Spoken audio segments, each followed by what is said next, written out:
Hello, good afternoon and welcome to our webinar, Bridging the Experience Gap. Is there a win-win to be had between banks and their customers? My name's Tim Liu. I'm Tom Wood, hello.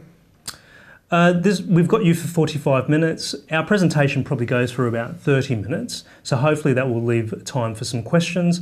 I believe you can enter your questions into the viewer directly, and those questions will come through to this iPad. Yeah, this iPad. So yeah, if you see us looking down, that's what we're looking at. Without further ado, I'm going to throw to Tom. Thanks, Tim. So welcome everyone, thanks for joining us. So I won't spend a lot of time introducing us or our company much more, but first of all, so who are Foolproof? Some of you watching will know us already. Some of you won't know us or will have only heard of us. Foolproof is an experience design agency based here in London.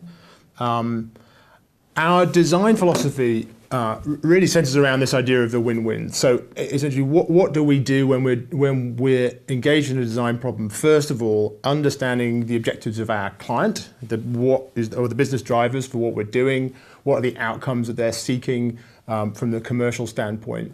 But the other thing we do is try to look into the customer's world. So what are customers trying to achieve?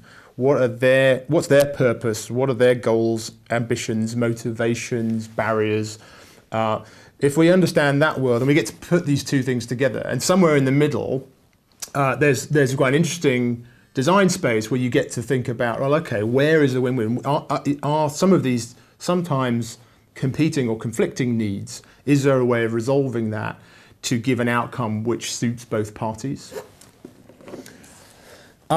Foolproof does a lot of work in financial services. So we're about 10 years old, but at the turn of the year, I asked one of our fieldwork managers, I said, could you pull the data on the last 5 years to get an idea about the kind of volume of research that we undertake in an average kind of year? So you've got the figures there on the screen. So over the last 5 years, we did something like 10,000 depth interviews, so an average of 2,000 depth interviews, most of them lasting an hour or more with end users. In an average year, we do something like complete 500,000 surveys and quant studies, so we get a lot of quantitative data on people. And then the third fact there, about half of Foolproof's revenue over the last 5 years has come from financial services, so you can do the math yourself.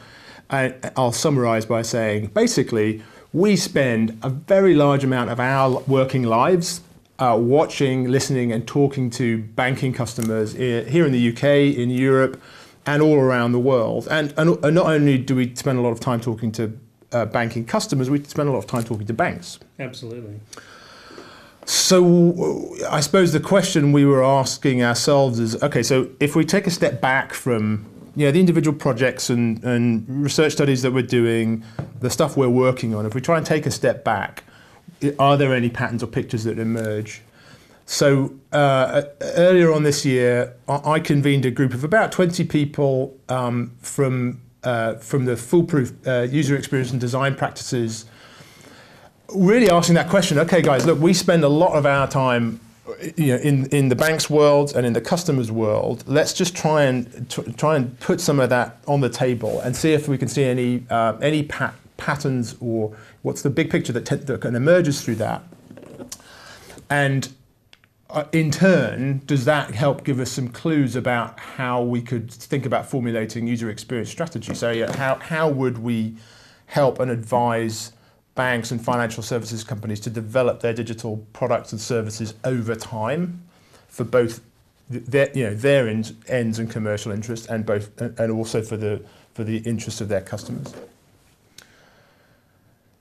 And that was a pretty successful exercise. That was a really interesting exercise. So interesting that when we kind of put it all together, we said, actually, there's enough here that would be interesting to the outside world. And that, while you'd expect, we're not about to talk about any specific insights that we gathered on any specific projects or programs. We need to talk at quite a high level about some of this stuff. There is lots to share, and I think lots to reflect on about how user experience within the financial services industry could develop in the coming years. So, first question, Tim, what do banks want? Thanks, Tom.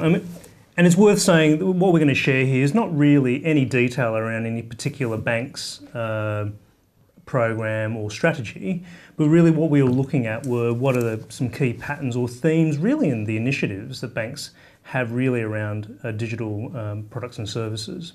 And we were able to identify, I think, seven key themes. So let's jump in. The first one, unsurprisingly, rebuild balance sheet. So clearly since, if we look at that period since the global financial crisis, banks are looking with real scrutiny over product margins, but also the profitability per customer. So how can we increase the product holdings of existing customers?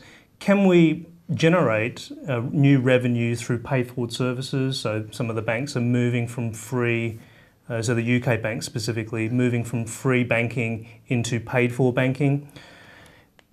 Secondly, and this is pretty obvious, I'm guessing, is channel migration. This is really about can we reduce contact centres and branch staff by pushing customers into digital service channels. So can we make digital the centre of gravity for service? And actually over the lifetime of customer lifetime, can we reduce the cost to serve and crucially the cost to leave? So actually if you think about the first point around the focus around profitable customers, can we use digital to exit customers that we no longer want to have?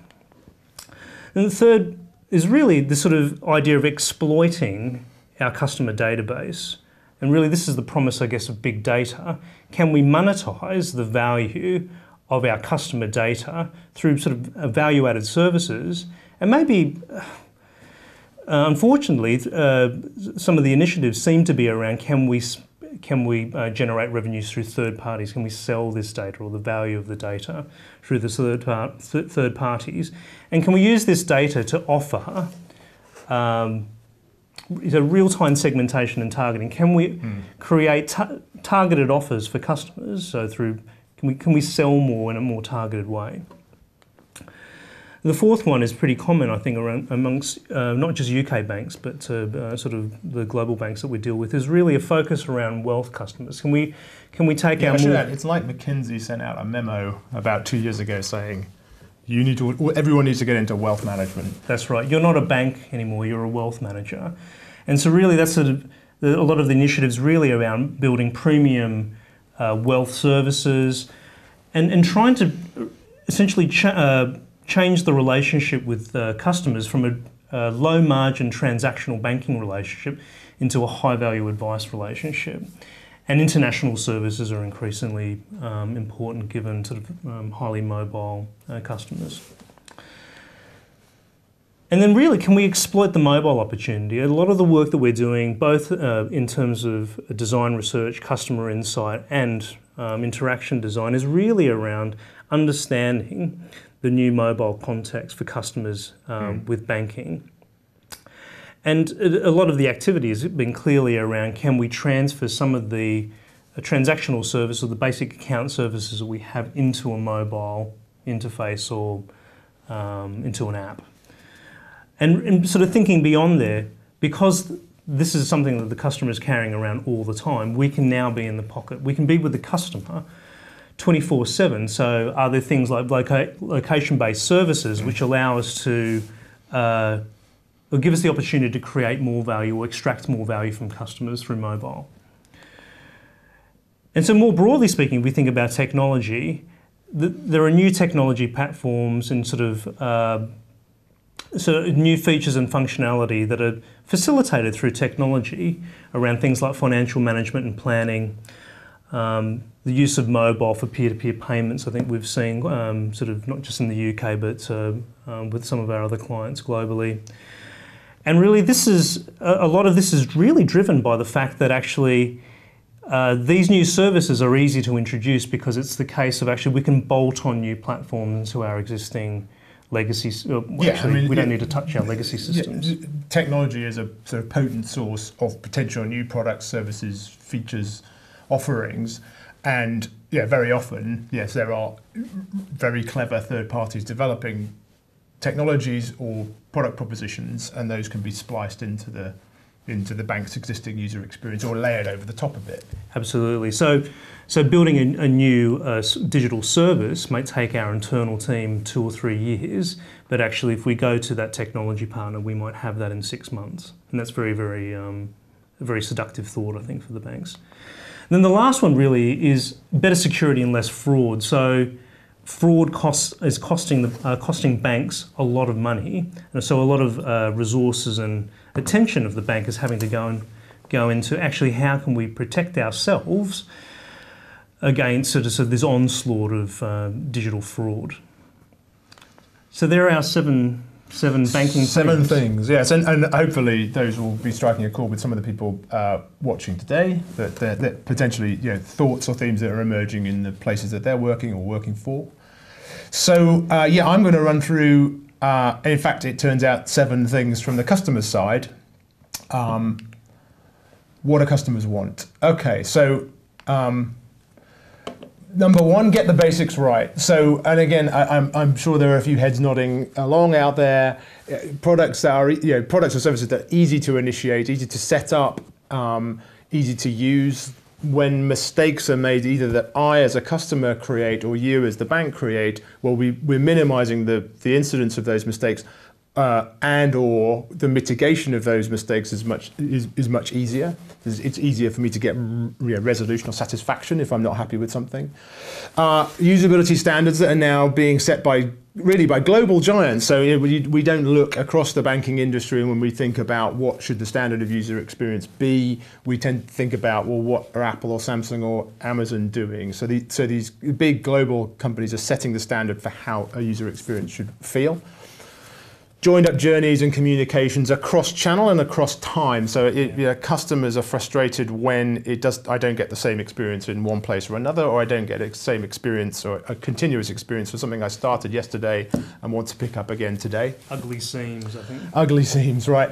And an interesting and counterpoint to the point that Tim raised a second ago, useful, simple mobile services. So if there's any demand from customers for mobile, it's because they really understand the power of context, right? So actually, I can do some meaningless and mundane things to do with my money life here at the bus stop. And if you can make that really easy, then you're creating quite a lot of value. Do customers lie in bed at night thinking about how could my bank push the mobile experience for me into interesting new territories? Of course, that's not how they think. So if you think about customer side pull for those services, it's all around simple applications of mobile technology. Number 2, use what you know about me to serve me better. So again, a common theme and issue that consumers raise with us in user research is why don't the staff of this bank, and definitely why don't the systems of this bank seem to recognize me in some meaningful way and know me, offer to me genuinely personalized communications about relevant products, services, or features within those products and services. Not just bitter ads. No, right, exactly, yes, that was not the promise. So if you know me better, you'd be able to, if you use what you knew about me to serve me, then you could do some pretty interesting and powerful things. For example, helping me to avoid fees and charges, which, guess what, customers don't like. But if you know how much money I have and how I'm spending it and when I'm spending it, then surely you would be able to prevent me from doing dumb things that will later have me calling your call center in anguish because I'm unhappy about what's just happened to me. Point number 3, yes, so just simpler products. Again, a theme that emerges in not just across different banks, across different countries, that customers would prefer fewer products that are simpler to understand and particularly that are easy to compare and to choose between. And when we say that, we mean sort of an internal comparison. So here are 3 products that are on offer from Bank X. Which one of those, can I compare them so I can work out which one's right for me? And and then horizontally, here are 3 similar products from 3 different banks. How can I meaningfully compare those products so that I can come to a conclusion about which one's right for me? So simpler products. 4, tools to advise myself. And I think it's easy to get carried away with tools and account management and planning tools. So the word there is simple. For example, text alerts are a very simple but effectively, powerful, potentially powerful tool for helping people to set tripwires in their relationship with their own money, and to inform themselves or have the bank inform them about what they should be doing or give them a piece of information. So simple tools that actually allow people to adjust what they're doing in flight. It's interesting. I think we've seen a lot of investment in things like cash flow analysis, but it's all retrospective. It's just kind of like trying to drive by looking through the rearview mirror, whereas as you're describing, in real time helping me make better decisions is something that we don't see enough focus on. 5, what we call just right security. So security appears an issue on the bank side, and on the customer side it appears too. And we call it a kind of Goldilocks problem, that too much or too onerous security is frustrating and appears to put barriers between me and the stuff I'm trying to do today. Thank you very much. Too little, its absence, of course, creates a concern about the safety and security of a bank's systems. We don't get too many customers saying, I think my bank's got too little security. It tends to be the problems at the other end of the spectrum. So I think most customers are pretty comfortable that some form of two-factor authentication is going to be a reality about security for online banking. But this is certainly an area I think where technology can help, that there are different flavors of two-factor authentication. The right one creates an experience which doesn't get the customer thinking or playing a particularly difficult memory game. The wrong one starts every engagement with the bank off on the wrong foot. That's right. Functionally, they're all pretty much the same, but actually the experience can be very different. Yes. I think we hear customers describe that my bank seems to want to protect me from my own money.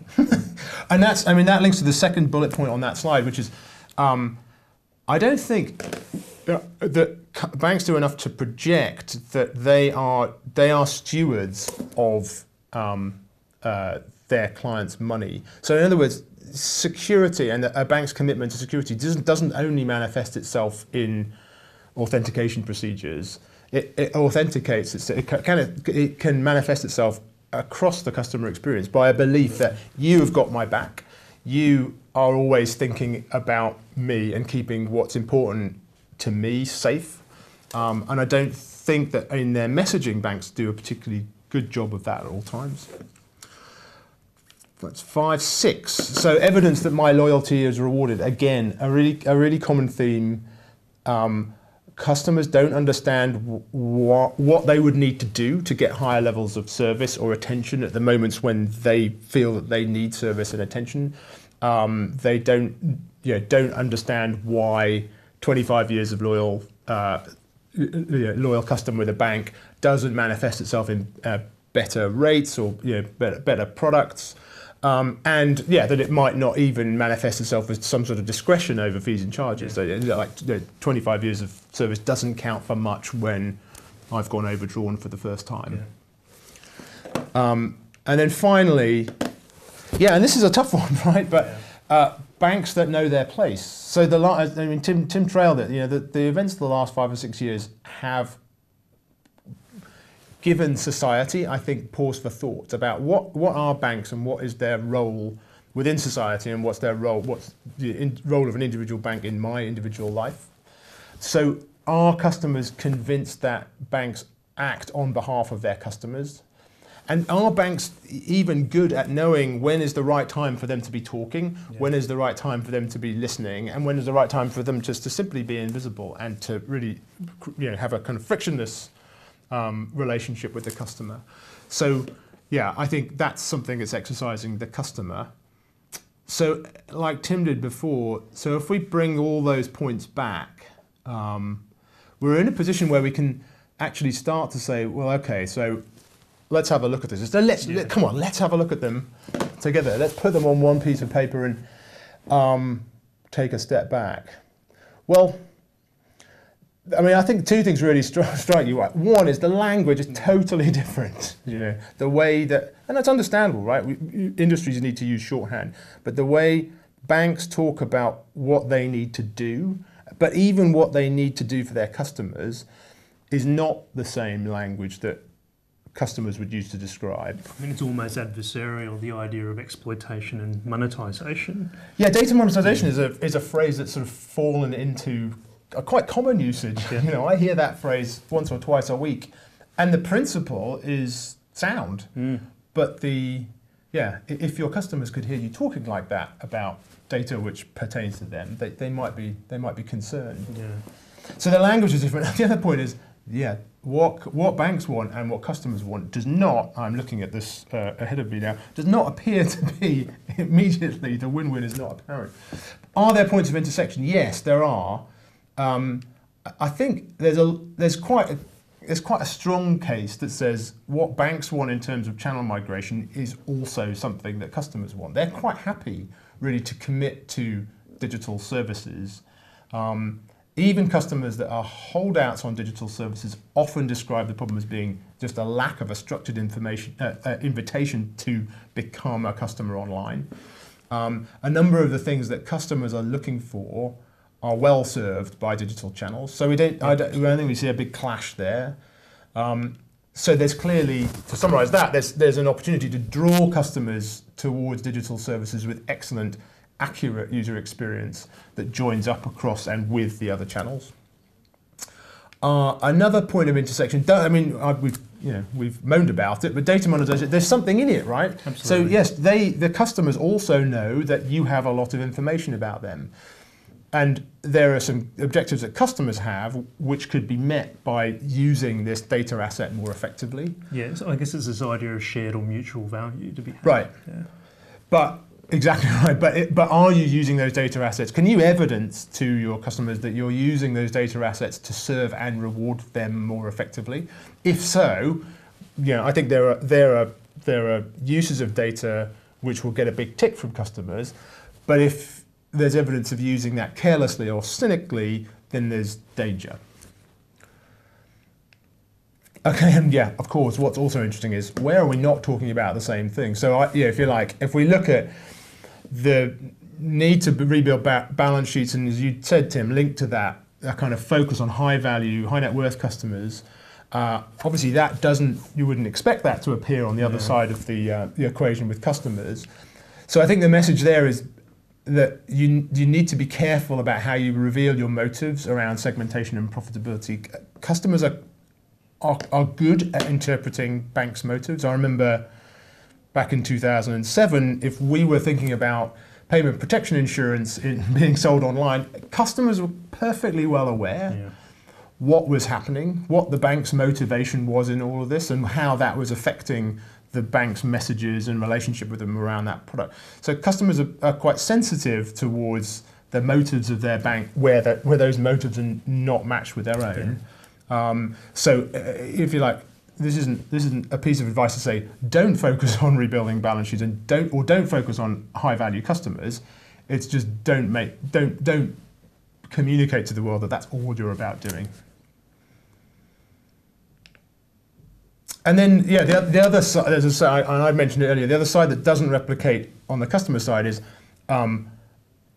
this drive to differentiate through the implementation of new technologies within the customer relationship. There's not a pull for that from the customer's side. The customer is asking the questions that we see on that slide there, that they're trying to get support for the things that they're trying to do in their lives, and if technology is going to help that, then that's fine. That's fantastic. But again, I've never heard that. When I pick my next mortgage provider, I will look for one that is using interesting new technologies in order to enable that to happen for me. That's not how customers are thinking, and so it should be. We've got to think, when we think about technologies, are we finding those technologies for enhancing ease of use or service or value for the customer? Okay, that's me. Tim, do you want to take us home? We've got about 5-10 minutes to go. Thanks, Tom. So if we think of what we just talked about, there's actually a very rich path or rich opportunity really between creating value both for banks and for their customers. And then we talk about this idea as a journey towards mutual value. Really, what's the what's the strategy or the roadmap that an organisation can have to build the relationship and subsequently value with customers through digital products and services. And if we think about the relationship between the customer and the bank, and sort of three key areas really around getting the basics right, recognising me and responding to what I need, and then this idea of sort of building on that, so you value my customer and I value you. There are actually some key requirements or even barriers that the bank needs to remove really to create that model of engagement. And really, if you think about it, they need to build competence. They need to build an absolute sense of reliability and surety that things that actually are important to me on a day-to-day basis will happen. And actually that your use of digital products and services is there to support that. You know, actually, that the things that I rely on never fail because actually you've thought about actually how to service me through digital. Because really, that really creates a permission. You know, it creates permission really to enter in an exchange really of data. You know, actually, if you provide valuable data to us, we can provide valuable data to you, and really that creates a moment where the engagement is really a dialogue. You know, there's a genuine dialogue between the customer and the bank. And if you can take that to actually providing value to both the customer and to the bank, then actually that puts us into this territory of growth. And I think the thing that we see is actually there's a kind of a belief that technology might allow us to shortcut this journey. Yeah, it's a leapfrog. We might be able to jump straight into this area of value without really establishing genuine sort of a sense of competence and dialogue. And so what does the plan look like? What does the roadmap look like? Well, really, there are some key, I guess, areas or initiatives that we would want to see in a bank's digital or user experience strategy, which are really around these areas. So what are the activities? What's the roadmap or what's the plan for establishing the foundations? And I think, as Tom said before, all of the low-hanging fruit's pretty much been taken. I think all of the easy changes to technology have probably, over the last 5 years, been done. And actually the really, really hard stuff, the stuff at a platform level or even at a sort of process re-engineering level, where the ROI case isn't so clear, it's still there to be done, I think, for a lot of banks. So what are the activities and initiatives that the bank has really around providing clear structure and signposting? Actually, I always know what you can do for me and where to go for it. Creating a sort of this sort of seamlessness as we described before, actually, or at least beautiful seams in terms of moving between channels. You know, so the absolute basics really around error prevention and redress, as Tom talked about. And the thing that's really, really difficult is elegant security. This is the idea that actually making two-factor authentication could be a differentiator if it was actually genuinely easy and elegant. And really in a way resetting the language that we speak to customers through digital and sort of the tone of this, the tone of our services is a really interesting idea, I think. So the second area of initiatives are really what initiatives do we have to encourage the exchange of data? So do we, what initiatives really are there to provide relevant content, offers, products and services, and actually showing evidence of an intelligent use of my data? Because finding an instance where I give you permission to use my data for something and you use it effectively and you create a relevant experience for me buys you permission to do that again across a wider spectrum. Absolutely.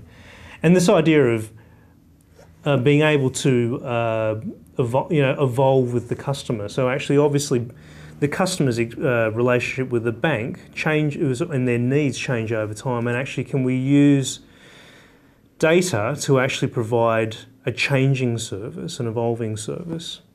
And really the last area really around the roadmap is going to have to be around this idea of nurturing and growing the relationship. So what initiatives do we have which are really built around the outcomes for the customer, where they might be able to say, I feel valued due to the preferential products and services that you offer me? or that you provided me with guidance, help, advice. You intercepted a situation that could have gone bad and stopped it going bad. Absolutely right. And actually, this idea of digital flexibility, if you think about the systems that have been built by the banks, they're very rigid. They're very rules-based, very rules and sort of regimented. And actually, is there a way of making digital services show that level of flexibility that Tom talked about, and sort of being able to show grace, I think, when the customer puts a foot wrong. So that really sort of brings us to the conclusion of our presentation. I mean, I'm looking down at our console and there's a lot of questions through. So shall we? Yeah, and so we've got, about 10 minutes? So if you want to get in a question, please do that. But we'll start to pick, we'll just refresh. Yep. And we'll start to pick up some of these questions. Great. So thank you very much if you've posed one to us. We got this one from Matt. So removing customer struggle is one thing, but where do you see the key areas where it's possible to create more memorable moments of delight? Delight. Yeah. I mean, okay, so you're looking at me like I've seen delight. I don't see a lot of delight it's not just in the banking sector. It's not an emotion that I often encounter when observing people using digital products and services. I think delightful is often the absence of pain, which is to make the point. But I suppose Matt's question is really driving about what creates memorable moments in the experience, and that is a good question. Daniel Kahneman is a Nobel laureate economist, isn't he?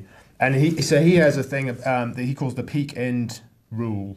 In other words, he says that how an experience starts or how it progresses isn't as influential over our memory as how the experience ends. And I don't think that in any sector, not just financial services, I don't think we put enough time and attention into thinking how an experience comes to a close. Am I absolutely sure what I need to do next, what you need to do next, what I've just done? Does something arrive in the ending of an experience that makes me pleased or satisfied or comfortable, or an emotion that I'm going to remember? So I think my quick answer to Matt's question would be memorable moments maybe go looking at the end of experiences rather than at the beginning. I think just to add to that, Tom, I think we talk a lot about moments of truth. There are some interactions with customers where, in a way, you want to be invisible. Actually, all the customer really expects for that experience is to be quick, easy, and over quickly. But there are some experiences actually where customers are, they're in heightened stress. Actually, or time might be the issue. Actually, sort of being responsive might be the thing, and actually being able to meet or even exceed the customer expectation really at those sort of moments of truth is actually where a lot of the value can be driven. Good. A quick one, Pete. Yes, the slides will be available for review after the webinar. So one way or another, we will communicate to you guys when all this is kind of ready and published out there. I suspect, I keep getting a 240 error. I suspect you may not be with us. Presenter not found. Apologies for that. There's a question about language. So, and I think that is, because language is something we picked up earlier about what's the language we should use. And I think the nature of this question is what's the language that we should use in order to talk about user experience as professionals in an industry. And I think that when we were looking at what customers want, what banks want, what customers want, the difference in the language is really palpable. And I think that customer language, the expression of needs and wants, desires from the customers, is a very powerful language which doesn't get used enough in business. I think I think it's right for us to persevere and demand that the lingua franca of talking about what we're going to do for customers is the language of our customers themselves, and we express the things we're trying to do, the problems we're trying to solve in the language of customers. Absolutely, and I think actually quite a lot of the work that we do for the banks increasingly is really about how can we establish principles for experience, which are really in the customer language. Actually, what the measures of success really around a lot of the things that we're talking about here is if we can get the customer to describe an outcome which is really about how they might feel about the bank in a positive way. The idea that the thing that I've just done actually makes me feel more confident that the bank have got my back, or it was really, really easy to do, and they seem to respect my time. It's that sort of language is actually really, really crucial if we want to understand actually what the success drivers in the customer's hand some of these digital products and services might have to do. Okay, I'm going to hit refresh. I'm not sure there's a question which we haven't covered off. So there were some of your questions related to came from earlier in the presentation before we were kind of talking about what customers are thinking about. So I'm suspecting that you think we've answered those questions. Yes, I would like to acknowledge Pete's point that, yes, I would also be genuinely amazed if a customer wanted, i.e. asked for two-factor authentication. But that wasn't actually the point I think we were making, that I think the customers now accept that some form of two-factor authentication is going to be in their user experience. So if there's that acceptance on both sides, what we need to do is think about making it the best it can possibly be. Absolutely. Okay, I think we're there, Tim. Well, thank you for your time today. I mean, clearly, if you've got any further questions, or if you actually want to reach out to Tom or myself, our contact details are up on the screen. And we'd really be keen to hear from you if you have questions or even want to challenge some of the things that we've talked about today. That concludes our session today. So thanks very much for joining us, and hopefully see you soon. Thanks very much.